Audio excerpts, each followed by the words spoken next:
సమయం, మన రోజులో ఎక్కువ సమయం మనం దేవునిని ఎరగనటువంటి వారి మధ్యలోనే నివాసం చేస్తాం.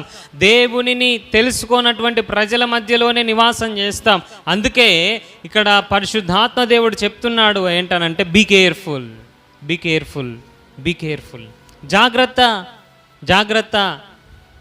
నేను ఇంతే, నా మాట ఇంతే, నడవదు ప్రియ దేవుని బిడ్డలారా.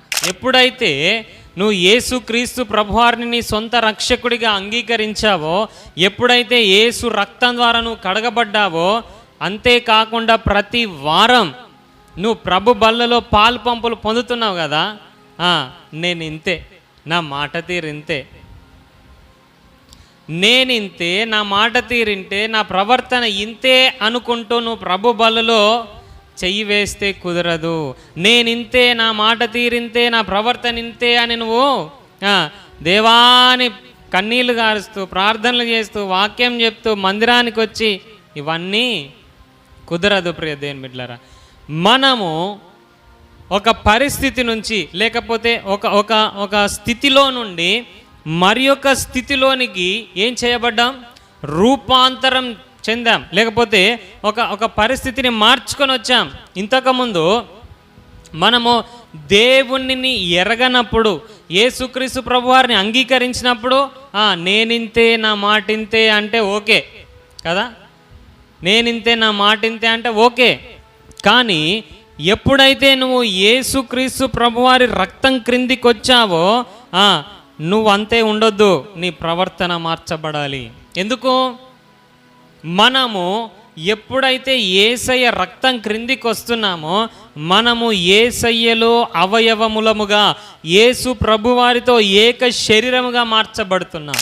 సో మనం ఏం చేయాలి అనంటే యేసయ్య ఎలా మాట్లాడతాడు, యేసయ్య ఎలా ప్రవర్తిస్తాడు, మనం అలాగే ప్రవర్తించాలి. మన మాట మారాలి, మన ప్రవర్తన మారాలి, మన యొక్క పద్ధతులు మారాలి, మన యొక్క పరిస్థితులు మారాలి. ఎందుకు అనంటే మనము ఎంచుకోబడినటువంటి వారం, ఏర్పరచబడినటువంటి వారం, క్రీస్తుతో ఉండటానికి, క్రీస్తులో ఉండటానికి మనము ప్రత్యేకింపబడినటువంటి వారం. ప్రియ దేవుని బిడ్డలారా, నేనింతే, నా మాటింతే, నా ప్రవర్తన ఇంతే, నేను మారను అనంటే యేసుక్రీస్తు ప్రభువారితో ఆ సింహాసనము మీద ఆ పరలోక రాజ్యములో ఉండేటటువంటి అవకాశాన్ని మనము కోల్పోతాం కదా.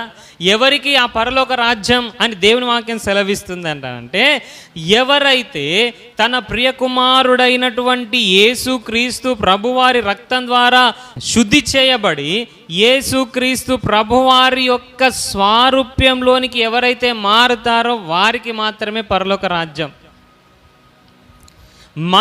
మనం ఉన్నట్టుగా పరలోకంలోనికి వెళ్ళడానికి అవకాశం లేదు, అర్హత లేదు. నేను ఇలాగే ఉంటా, నేను ఇట్లనే అని అంటే మనకు అక్కడ అవకాశం లేదు. మనం రూపాంతరం చెందాలి. ఏ రూపాంతరం?